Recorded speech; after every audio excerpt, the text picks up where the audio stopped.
Hello everyone and welcome back to the channel. In this video I will share with you my review of the cheapest narrowband filters for astrophotography that I've used for the past few weeks. Right now we're stepping into the Milky Way season imaging, where there are plenty of nebulae to shoot in narrowband. If you think about switching to a monochrome camera or narrowband imaging in general, then you definitely need SHO filters. So here we've got the SV227 narrowband filter set made by Svbony. Basically, Svbony, they offer us 5nm narrowband filters with 2-inch size at a really low price compared to other manufacturers.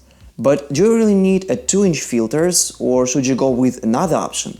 In this video I want to share my thoughts basically about these filters, my experience using them, some images of course that I've taken. Make sure that you stick until the end of the video, where I will share some news from Svbony regardless an updated version of SV227 filter set. So without further ado, let's dive into the video, guys. Before we talk about filters, I want to briefly touch on narrowband in general. When using narrowband filters, you capture specific wavelets of light emitted by nebulae like hydrogen alpha, oxygen 3 and sulfur 2. By using these filters that block out all but these narrow bands, you can shoot detailed images of nebulae even from light-polluted areas.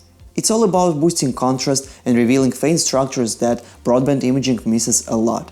When looking at narrowband filter specs, you can see numbers like 12nm, 7, 5, and etc. These numbers represent the filter's band passes, and the number itself refers to how narrow a slice of the light spectrum the filter lets through, measured in nanometers. A 7nm filter allows a wider range of light, which can include some light pollution or nearby emissions. A 5nm filter like the SV227 is tighter, blocking more unwanted light for better contrast, especially in light-polluted areas, which is ideal for most of us backyard photographers. When it comes to price, more narrow filters will be more expensive due to the more complex process of manufacturing filters, although SV227 is definitely a budget-friendly option compared to other manufacturers. So let's take a look at the SV227 filter set. Svbony says these filters have 5nm band passes. While I don't have a professional-grade spectrometer to check that for sure, there is a really good video made by the Quiv, the lazy geek, who puts these filters under the test and figured that the true band pass of his example is close to 6.5nm. Which basically explains why the price on these filters is that low. Now, there is a chance that the version that you order will be a true 5nm band pass. But the only way to say it would be using a spectrometer, of course, and how many of us folks would be able to test it? Basically, if you're looking into buying a SV227, just consider that the actual band pass might be wider than 5nm, although 6 or 6.5nm is still good at the price that Svbony offers. Talking about my personal experience of using them, well, overall it was positive. In other words, I was quite happy with the images I was getting.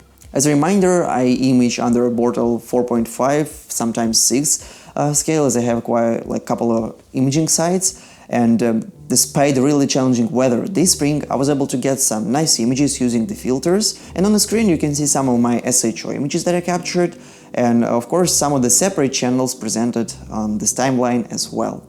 As you can see, images look pretty detailed despite the low integration time compared to some of my images that I usually take, where integration goes above 10, 15, sometimes 40 hours. Talking about hydrogen alpha and sulfur 2 filters, I don't know what bad I can say about these filters, and subjectively they work pretty well. If the band pass is not 5 but 6.5 or 6nm, well, I guess it's fine, although you might have the same situation with different brands that might be more expensive in price. Of course, as I already said, the only true way to test it will be to putting filters on the spectrometer. Talking about oxygen 3 filter, overall it's okay when it comes to shooting images without bright stars in the field of view. Same as many other oxygen 3 filters, SV227 brings halos that you have to deal with during the processing stage. On the other hand, we also have higher quality filters like Antlia, for example, that have exactly the same issue, and for example the GeneAstro website even says that they will not accept any returns for Antlia narrowband filters if you happen to experience halo and consider that just one filter from Antlia costs more than the whole SV227 filter set. Just something to think about when you're on the lookout for narrowband filters. So what do we have here? SV227 2-inch filter set looks to be a good budget option, and the only crucial concern that I personally had is the size. You see, the 2-inch size filter is only necessary for larger sensors like APS-C or full-frame cameras. For smaller sensors like I used, IMX533, an 1.25" filter is usually more than enough to cover the sensor without vignetting. In addition, 2-inch filters require larger filter wheels that are heavier, more expensive, and can add more complexity to a setup, which is basically something to think about if you're just starting out. When I was testing these filters and working on this video, I was just thinking, why wouldn't Svbony make smaller size filters that would be even cheaper and meet more people's needs? Smaller filters would be a perfect fit for a growing number of astrophotographers, since most of us begin with smaller cameras and respectively smaller sensors.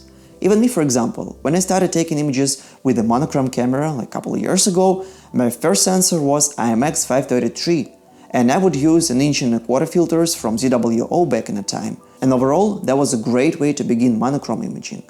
Well, I'm happy to share that now Svbony has launched an 1.25" SV227 filter set, and here we've got a totally different story. At just above $200 at the moment of filming this video, you can get a nice SHO filter set that is perfect for small sensors like IMX533 or even 294, saving you money and keeping your setup lightweight. These are ideal for backyard astrophotographers who want to dip their toes into the narrowband imaging without breaking the bank. Now, if you live in the United States, I would highly recommend getting these filters from Amazon, as you get them for the price stated in the store, while you can get an extra charge from customs if you're currently placing your orders directly from China, let's say. All the links to the filters will be in the description down below, so go ahead and check them out if you're interested. So basically guys, this is all I got for this video about SV227 filter set.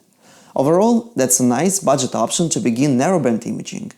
Talking about the size, a new 1.25" version makes this process even more affordable, but if you're looking for a larger sensor at any time soon, that of course I would get a 2-inch filter right away.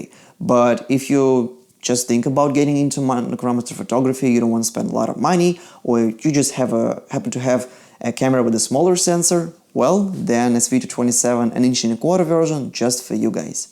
Let me know in the comment section as well what you think about these filters, and if by any chance there are any current users watching this video, please share your feedback in the comment section as well. I hope to see you in my future videos guys, and until next time.